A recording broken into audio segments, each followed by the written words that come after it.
You ever know you're about to make a horrible decision and then you do it anyway? Alright, I should probably talk about these guys' stats before I spend over like 200 bucks on them. Because just like whatever poor bastard is gonna be looking over my debit card history, they're not doing very well. Your history, Abby. You and this town, and the people in it.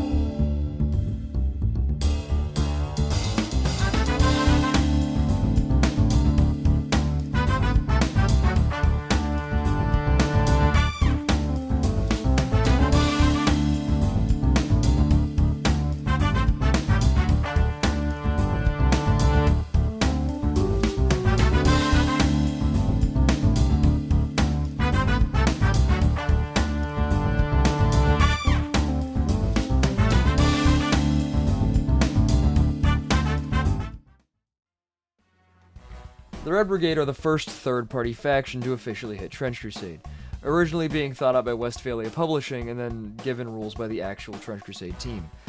As I'm writing this video, the Kickstarter for the Red Brigade is about to end, so if you didn't get your minis in time, na boo-boo. As a new Antioch variant, they definitely have some stiff competition.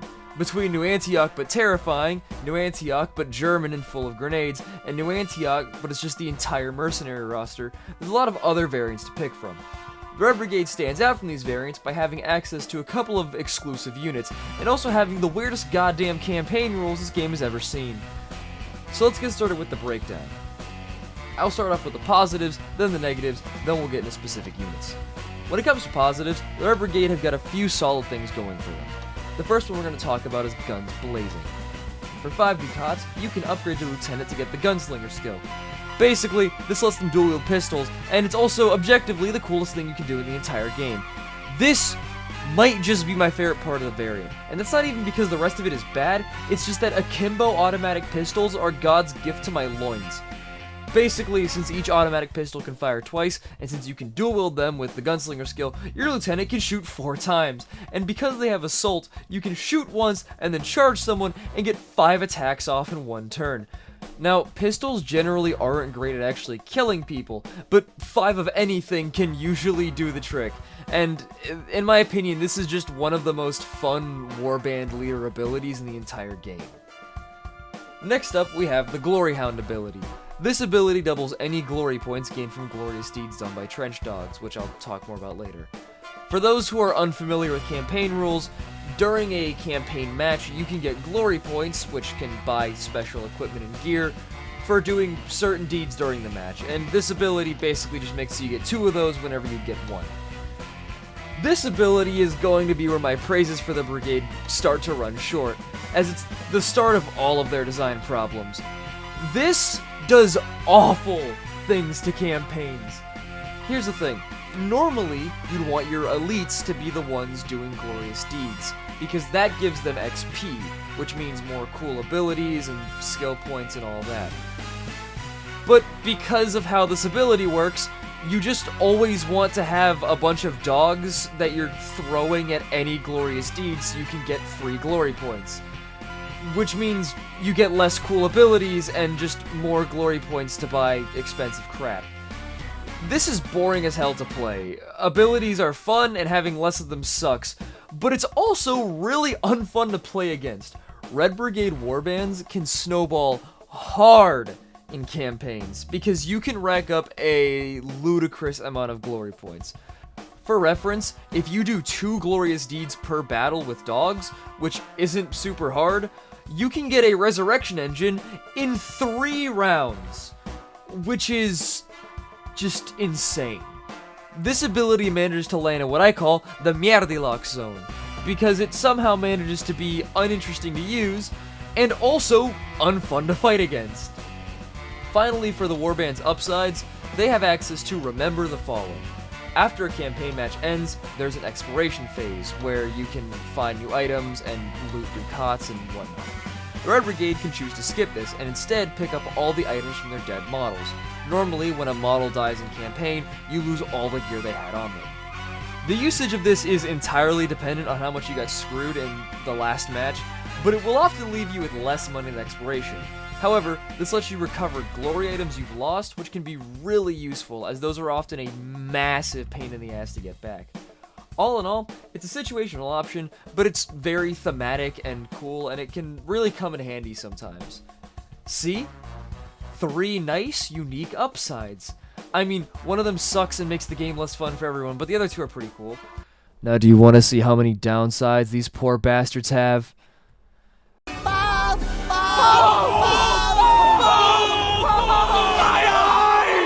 Yeah, it's a lot. Let's start from the top. Wear and tear means that at the start of every round, your opponent just gets free blood markers on you. For every 200 ducats of value in your warband, your opponent can place 1 blood marker on one of your units. This means that at a standard one-shot game value of 900 ducats, they get 4 blood markers free of charge. And at the start of a campaign where you have 700 ducats, they get 3. Now, luckily, your opponent can only apply 1 blood marker per unit unless there's nobody left who doesn't have one.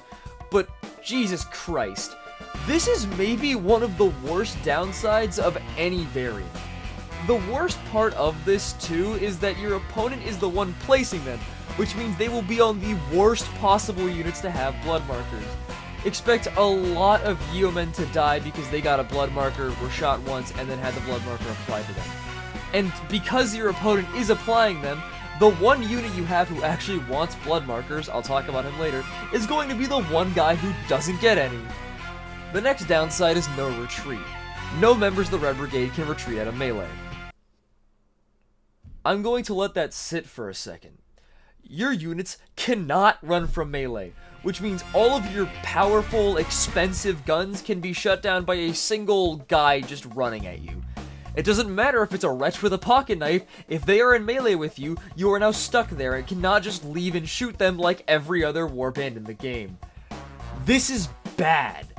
One of the trench dogs can drag people out of combat, but we'll talk more about that later, because oh boy do I have a lot of shit to talk about the Mercy Dog. Safe to say that this downside is just awful. Next up is Live Off the Land, which I think is actually pretty interesting. Basically, because the Red Brigade are a bunch of scavengers operating deep behind enemy lines, they can't reliably call on reinforcements. In a campaign, this means that you can't reinforce 2 matches in a row. This ability is cool thematically, but it can also really screw you. Reinforcing is the panic button you hit when a lot of your warband is dead, as it allows you to rebuild up to the current budget at the cost of not getting an exploration phase. The Red Brigade not being able to do this twice in a row means that if you get screwed 2 matches back to back, you're kind of just guaranteed to lose the 3rd one, because you won't be able to reinforce again.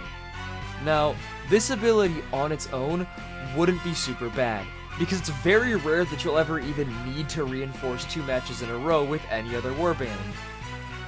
But you're not playing any other warband, you're playing the Red Brigade.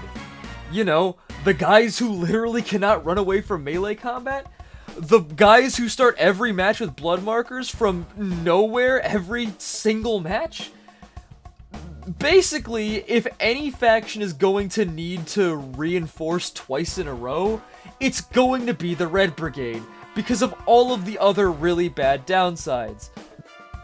This ability is the culmination of all your other downsides. It is like the Colossus of Rhodes, but made out of shit. The Colossus of ass. Editor's note here, someone in the Discord server said the Colossus, and that's funnier, so I'm just gonna put that in here now. The final downside the Red Brigade had to deal with is the displeasure of the Church. Basically, this means you can only ever have 2 priests at any given time. So, a maximum of either 2 sniper priests or 1 sniper priest and 1 trench cleric. This is whatever. New Antioch and the Brigade specifically have enough roster variety that you probably won't find yourself hurting too bad for that extra priest, but it does mean you have a lot less options for elites, and those restrictions on top of everything else are not very fun to deal with in campaign. Now, if all of that sounds bad to you, it is. The upsides are cool and alright, and the downsides are, like, incredibly bad. I think the Red Brigade literally might have the worst downsides of any variant in the game. but the actual overall Warband Upsides are only really half the story with Red Brigade. They get access to a bunch of new units, which isn't something most variants get. We'll start off with Trench Dogs. See, while most factions can recruit up to 2 dogs as mercenaries for glory points, the Red Brigade can recruit as many dogs as they have humans, and they only cost ducats. The Trench Dogs are a little complicated. There's a lot of, weird abilities in this sheet, so let me break this down. For 5 ducats, up to 2 of your dogs can form a fire team with any other unit in your army. I'm gonna be honest, I suck at using fire teams properly, but from my experience, these dogs seem pretty alright in fire teams. For example, you can pair up, the melee ones with some of your ranged soldiers, and then use the new Antioch fire team ability to get some bloodbaths off, or you can give some melee support for your shooters, because they can't leave melee willingly, god damn it! The next upgrade is grenades, and this is one of my favorites. Essentially, you can have a dog carry grenades on them, and as long as the soldier is within an inch of the dog during any point of their activation, they can chuck one. This is meant to be they run up to the dog, grab a grenade off its back, move ahead, and throw the grenade. It's really cool, both thematically and in gameplay. Balance-wise, this is really nice for saving on grenades, and can come in handy when you want grenades, but you don't want to spend a ton of money giving them to, all of your various yeomen and whatever who might not even end up using them. Also, the grenade upgrade is only 5 ducats, whereas giving a unit grenades is 7, so it saves money even if only one guy uses the grenades. Now, the final upgrade for dogs is the specialization. Basically, there's 3 types of trench dogs you can get. The first type is guard dogs. Basically, whereas a normal unit stops infiltrators from deploying within 8 inches of them, guard dogs stop infiltrators from deploying within 12 inches of them, and they can provide line of sight for charges. These guys are pretty alright. You can only get 1, and they have just the basic dog stat block, but they're pretty good at making infiltrator-heavy warbands just want to blow their brains out. As a Feed IE player, I hate this thing. I fought against it, I think, once, and it was ass. So, yeah, it does its job pretty well at stopping infiltrators, and the line of sight charge thing is situational, but it is very useful in those situations, because it saves you a risky action. The next type of dog you can get is the Mercy Dog. Remember how I mentioned dragging people away from combat earlier? Yeah, that's what these guys do. Whenever a model is down, you can drag them at half speed to wherever you need them to be, and this can include out of melee. They also have a medikit on them that units can use on themselves. Now, I have some problems with these guys, but let's talk one at a time. Now, dragging people is useful, especially when someone is in the line of fire and you need to get them into cover before they get, mowed down by a machine gun or something. The problem is that while they can drag people out of bad spots in ranged combat, this is also supposed to be how you get your guys out of melee. Let me, just fully paint the picture here. In order for a Red Brigade soldier to escape a melee fight, they need to get hit, not die, go down, and then have a dog drag them out, which luckily doesn't provoke free attacks, but what? Basically, you're probably just not gonna get anyone out of melee, because what is much more likely to happen is that they either die immediately, or they only take a minor hit and they stay stuck in combat, and then probably die next round. And mind you, even if all that happens, nothing is stopping them from just charging the guy you dragged away, or charging the dog itself. So you have to have all of that happen, and then the guy killing your unit has to just sit back and watch man, I wish I had a dog, instead of just running at air bud and killing the damn dog himself. The medikit is the other half of my problems with the Mercy Dogs, because normally medikits are perfectly fine, but because Mercy Dogs are an affront to everything good and just in this world, theirs are different. Basically, a unit has to use the medikit on their turn, kind of in the same way the grenade dogs work. The problem is that medikits are mostly useful when you're using them on someone else. If a unit is down and has already activated so they can't stand up for the rest of the round, you can have someone use a medikit on them to get them off the floor and remove a blood marker. But because the Mercy Dog medikit requires the guy bleeding out on the floor to use it, you can't use it for that. And because downed people have -1 to all actions, even if the dog is right next to the guy, you don't want him to use it to pull himself up off the ground for free, because it's more likely that he's going to screw up the risky action to waste his turn. So the only use this stupid dog that I hate has for its medikit is people spending an action that they might fail to get rid of one blood marker. And if they fail, their turn ends. And mind you, this is on the variant that literally starts with 3 free blood markers. This dog only exists to be the really mediocre solution to problems that other new Antioch variants don't have. You can drag people out of combat who probably wouldn't be stuck in combat if they weren't Red Brigade and could just walk away. You can heal 1 blood marker at a time when they probably wouldn't have a lot of those blood markers if they were another variant and didn't start with them. This dog sucks, and I hate it. The final trench dog variant is the assault dog, and I actually like this one. It's just a trench dog with +1 to melee, but that makes it a pretty decent rushdown shock troop, with an 8-inch movement and the ability to land 12-inch charges on a 4. These guys are really good at getting to units who aren't good at melee and just jumping them. And the really funny thing about these guys is that they're dogs. Dogs tend to be small and are really easy to hide behind terrain while they're mauling people. I've had a couple of my dogs kill a guy while the rest of the guy's squad couldn't see it because he was using waist-high cover that the dog was behind. Now, a problem that all dogs have is that you can't give them armor. This makes them really prone to getting one-shot, especially as they run across the field to maul people or help your soldiers. It also really limits their role.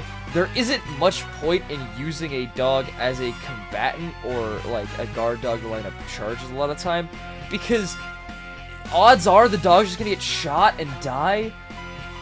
The lack of armor, I think, might be one of the biggest weaknesses the dogs have, just because it really limits their roles on the field. Anyways, that concludes the dog arc. Now let's talk about communicants. The Red Brigade gets Crimson Communicants, who are a very strange unit for a new Antioch variant, since communicants typically are a Trench Pilgrim thing. The general gimmick is that they start at +1 melee dice, which is lower than the regular communicant, but that melee dice increases the more blood markers they get. And also, for some reason, this isn't in the official rules, and is in a goddamn Discord thread of all places, but you can't use blood markers to modify their attacks, so this isn't just a horrible ability that your opponent can counter by popping the blood markers. That being said, it's still a little bit ass.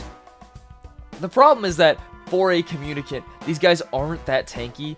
They lack the regeneration other communicants get, and they can't hold a shield because one of their hands is occupied by the Taco Bell, which I'll talk about later. The only thing they have for their tankiness is tough, and to the shock of literally nobody, that pops very quickly on a unit with -1 armor maximum, a massive model, and the active incentive to farm blood markers. Their reliance on having blood markers, while also not being able to survive getting shot very easily, is what makes them mediocre in my eyes. They need to actively weaken themselves with blood markers to be on par with a regular communicant holding a flail, and they'll still have less armor because regular communicants could use flails and trench shields together. And not to mention that regular communicants can take the anti-tank hammer, which, while giving less to hit than a flail, also ignores armor and has +1 dice to injure. The best the Crimson Communicant can get is the Greatsword, which is alright, but definitely a weaker arsenal than the normal communicant. Now let's talk about the Taco Bell, or what is officially known as the, okay, so it gets separately referred to as the Atonement Bell, the Exorcism Bell, and the Atonement Bell. I have no clue which of these is correct, so I'm just gonna stick with calling it the Taco Bell. The Taco Bell is a weapon that must be wielded in the offhand of a Crimson Communicant when they're in melee, and it does no damage. Instead, when you hit someone, it knocks them back D 3 inches. And if you knock them out of melee with this, you get an extra attack, as though they were walking out of melee themselves. You also can't use this to push people into melee. I guess the idea here is for your Crimson Communicant to have something like a Greatsword, swing it, hit them with the bell, move them out of melee, and swing it again. But the problem is that this isn't really an extra attack. You're just making them leave melee combat early, which a lot of units are already gonna want to do. So this is effectively just making them leave melee a bit sooner and getting the free attack you get anyways.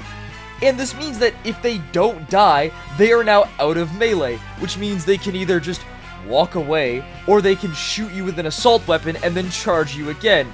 Which, mind you, certain units actively get stronger on the charge. Janissaries, for instance, get higher to hit when they charge, and knocking an assassin back means that not only do they get to charge you again, they get to teleport into whoever is within 6 inches of the communicant and attack them for free while hitting you.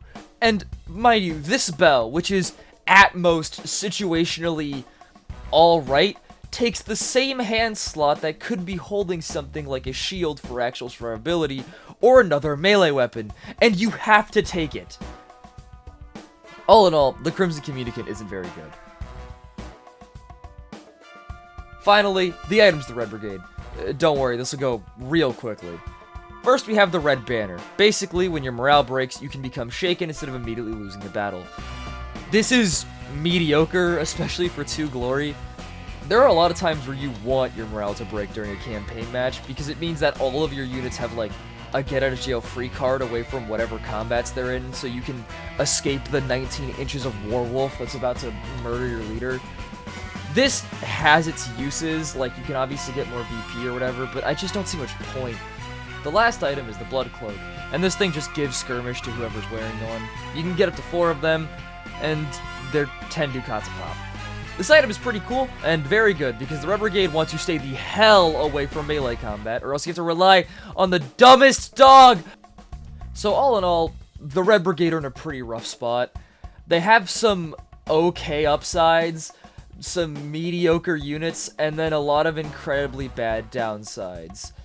Only a few of the dogs are really super good. They definitely need a tune-up. So what can be done to fix them? Now, full warning, I'm not a game designer. Everything I'm about to say is going on the merit of it would be cool, and none of these suggestions are going to be fully balanced as is. If the devs were to implement any of these, they'd probably have to make some tweaks, because, again, not a game designer. That being said, I do think it's useful to offer some, I guess, ideas, because I think just criticizing something and not giving any kind of feedback for improvement is not very constructive, and I'd like to have this video be more than just me complaining. Now, let's start with the upsides. Guns blazing is fun. I've heard a lot of people say it's not super great, and I'd kind of agree, but I just can't hate this ability. It's just really fun. It's the kind of thing where your brain just kind of turns off and goes, hell yeah. Like, it's just dope. I like Gunslinger Lieutenants. Sue me. Hey, editor's note here. Do not do that. If you sue me, I won't have any money left to buy more Trench Crusade STLs. Remember the Fallen, I think, is also fine for the most part. I don't have too many issues with it. Glory Dogs, though, needs to get sent back to where it came from, which I estimate is somewhere in the 88th layer of hell. I think this ability should just be axed entirely. It's not fun to fight, it's not fun to use, it's cheeks. Get it gone. As for downsides, this is where we really start making some big changes. The blood markers at the start of the match are a little bit crazy. I don't actually hate this mechanic. I think it's a cool idea to reflect, the injured state that the Red Brigade often fights in with no supplies or whatever. But you just get too many blood markers for no reason, and the icing on the cake of this is that your opponent is the one who gets to choose them. And either you should raise the amount of ducats per blood marker, like one for every 300 or 400 instead of 200, or you can allow the Red Brigade player to place the blood markers themselves. No retreat is just awful. It's supposed to be representative of most of the Red Brigade being suicidally fierce, but they're ass in melee, so it's not suicidal fierceness, it's just regular suicide, and it feels stupid.